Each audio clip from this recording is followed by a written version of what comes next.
Welcome one and all, and thank you so much for sitting a spell and checking out the latest installment of Rules Bites right here on Myth Brigade.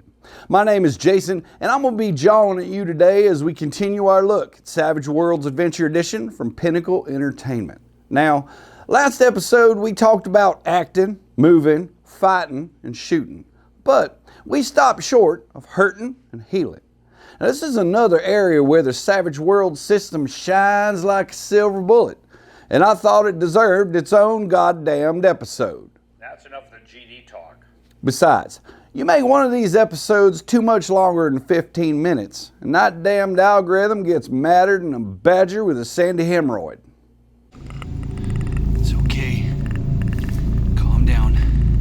Look, it's me. I've got something for you. The next step after any successful attack roll is to determine damage. For ranged weapons, this is typically a set number defined by the weapon and maybe the ammunition used.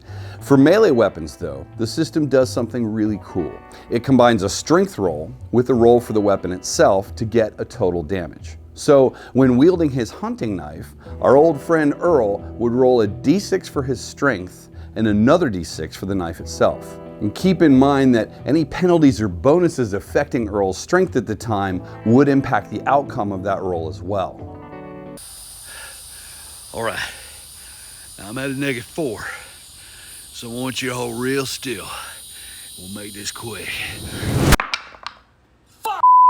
Unarmed damage is calculated by rolling just the strength die, unless the character has an edge that extends the rule.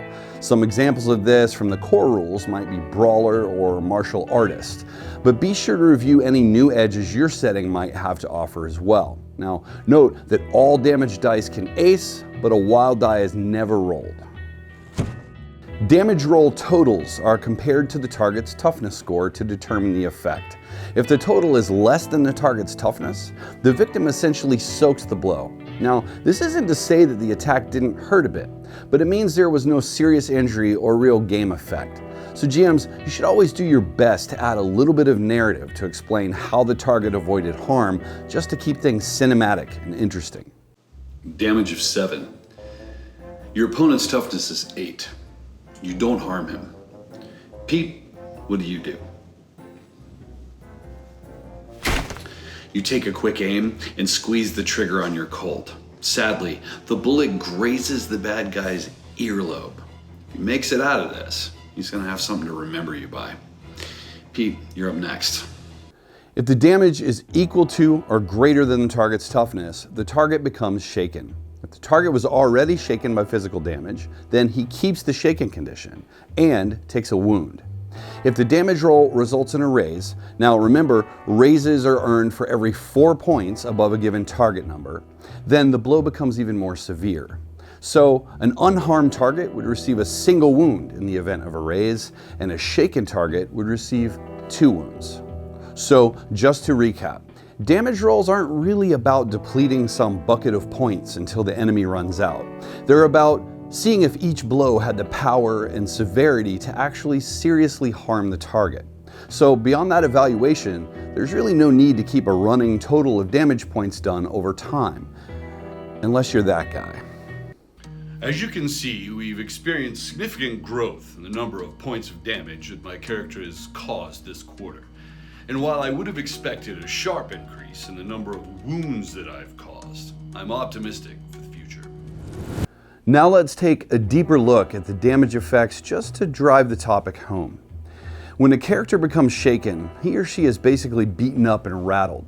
Now you could describe this as a solid punch to the skull that leaves the character's ears ringing, a bullet grazing a cheek, or any effect that really doesn't injure the character but leaves them a little stunned. While in this state, a character is only capable of taking free actions, most likely some form of movement. Now, the core rules do allow for running here, but remember, some forms of movement might actually call for an athletics roll. Now, GMs, be reasonable, but shaken characters really shouldn't be doing much parkour or the river dance. I'm at a Benny's, so could I, distract them with a cool dance? No! You were just hit in the head with a hammer. You're shaken. At the start of their turn, all shaken characters attempt to recover by making a spirit roll. Success allows the character to snap out of it and take a normal turn. Failure leaves the character shaken with all the risks and limitations in full effect. Now remember, bennies can be used at any time to immediately remove the shaken condition, even if it's not the character's turn. Wounds are the closest thing in Savage Worlds to more classic concepts like hit points. Now, maybe it's better to think of them as levels of woundedness with multiple cuts, bruises, and bullet holes to show for each. All wildcards can take up to 3 wounds and still take normal turns. However, each wound introduces a cumulative -1 penalty to both pace and trait rolls. Now these penalties can climb to a total of -3, which is then stacked with any other situational modifiers for a total penalty. Any further wounds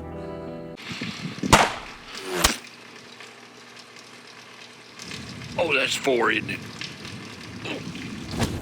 When a character reaches 3 wounds and takes any more damage, he or she becomes incapacitated. This prompts an immediate vigor roll to determine just how bad the situation is. If the roll is a success, the GM should have the player roll against the injury table on page 95.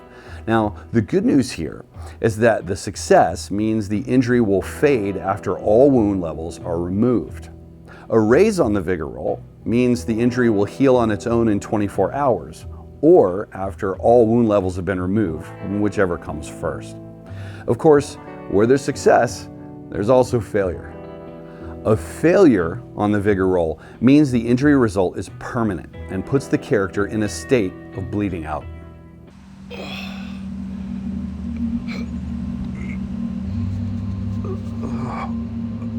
Oh, that was double ones, all right. Characters who are bleeding out are dying, and at the end of each round, or every minute if out of combat, bleeders must make a vigor check representing their continued fight to stay alive. Success means the character continues to cling to life for another round. Success with a raise actually stabilizes the character, stopping the vigor check cycle. Note that the victim is still incapacitated and unable to act, but they're no longer about to die. If the character fails a vigor roll at any time while bleeding out, I can feel it. It's coming. I failed my roll. You can have all my stuff, Bubba. the bleeding out condition can be stabilized if another character or NPC makes a successful healing roll. Characters left in an incapacitated state at the end of combat make vigor checks each day to determine when they snap out of it. As we learned in episode 2, bennies can be spent to try to avoid damage. Now this doesn't happen automatically. Instead, the spend allows the player to make something called a soak roll.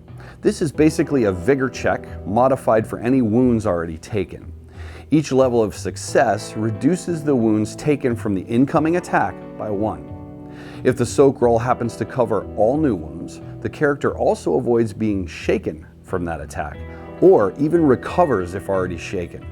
Bennies can be used to re-roll poor vigor checks when attempting a soak roll. In Savage Worlds, healing wounds can be accomplished naturally by using healing powers or through the successful use of the healing skill. Let's talk about the latter first. Removing each wound level requires about 10 minutes of medical attention, along with the appropriate medical supplies. Now, improvising first aid supplies is definitely possible, making bandages from a shirt or a splint from tree branches, but that introduces a -1 penalty to the healing roll. A successful healing roll removes a single wound level. A raise on that roll removes 2 wound levels. Failure has really no result, other than maybe a lot of pain and prodding for the injured character. Critical failure, though, actually increases the wound level by 1. You hang in there, Ross. I'm just gonna need to pull this arrow out.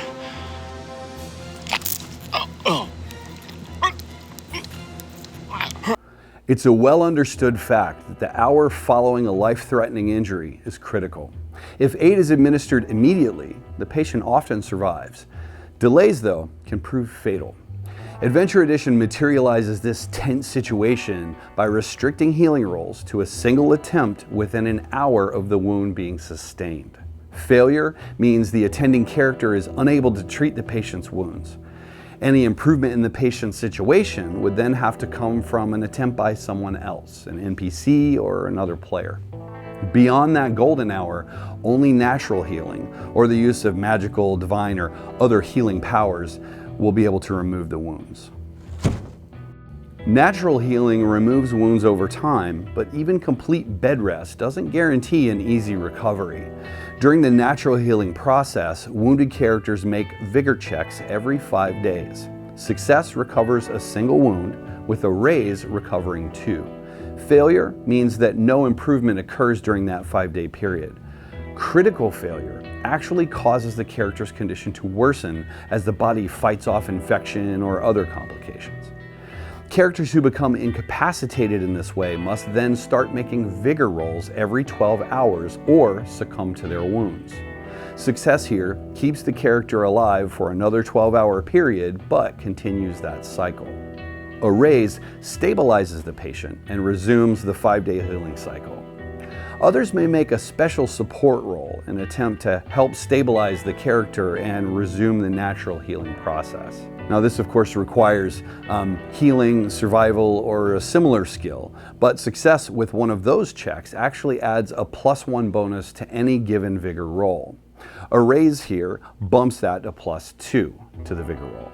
Now, we'll talk a little bit more about the concept of support in our next episode, but think of this as characters administering medicine, changing dressings, or maybe just serving up some homemade chicken soup to help speed up the natural healing process. Extras become incapacitated if they take even a single wound, unless they're a creature with resilient or very resilient properties.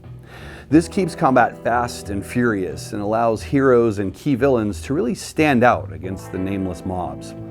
When a wound occurs, the GM is free to murder extras, put them in a coma or any suitable state that gets them completely out of combat fast. If knowing which incapacitated goons survive is important, the GM can make vigor checks for each extra at the end of combat.